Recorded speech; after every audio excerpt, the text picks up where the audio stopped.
আজকে আমি একটু গরুর মাংস রান্না করব, সবাই দেখবেন। হ্যালো এভরিওয়ান, আসসালামু আলাইকুম। শুভ দুপুর সবাইকে। দুপুরের জন্য একটু গরুর মাংস রান্না করতেছি, সাথে জুম্বা মুবারক।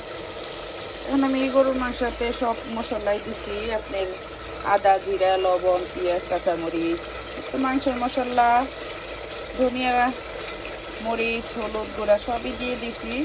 দিয়ে ভালো করে দেখেন কষিয়ে নিছি, তেল ছেড়ে দিছে। এখন আমি সব কষানো শেষ, এখন মাংসগুলো দিয়ে দিব। গরুর মাংস রান্না করতেছি।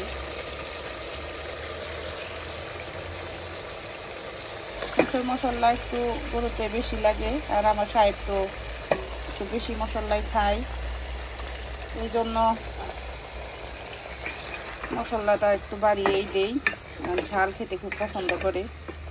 এখন আবার আমার ছেলেও সেই বাবার মতোই হয়েছে, ঝাল খাবে, মাংস খাবে। মাংস ছাড়া তাদের নাকি গলা দিয়ে ভাত উঠেই না।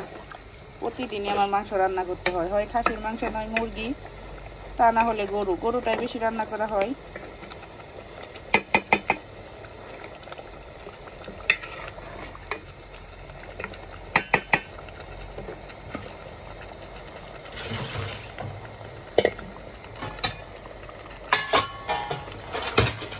এখন একটু ঢেকে দিব।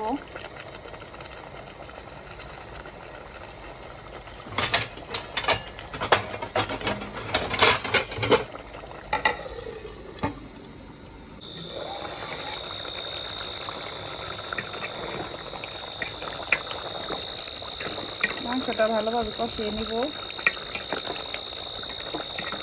মাংসটার গ্রাম কিন্তু অনেক ভালো আসতেছে, কাছে থেকে না আসলে তো বোঝা যাবে না। ভালো করে কষিয়ে নিব। এখনই মাংসটা নিয়ে আসছি বাজার থেকে, আর তাজা তাজা মাংসটা খেতে কিন্তু অনেক ভালো লাগে।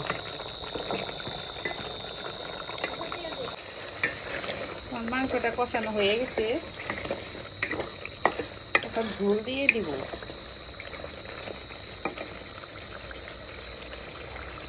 ভালো করে কষিয়ে একটু ঝোল দিয়ে দিলেই হয়, কারণ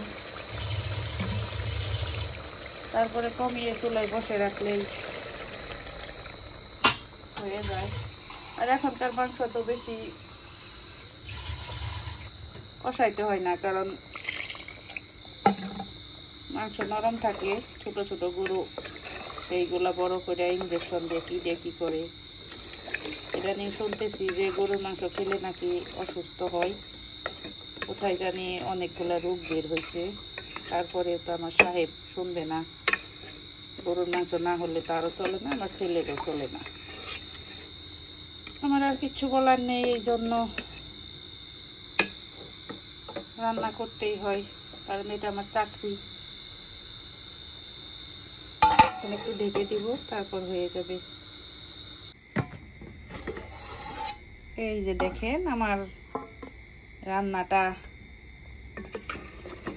শেষ হয়ে গেছে। ফাইনাল লুকটা দেখছেন কত সুন্দর।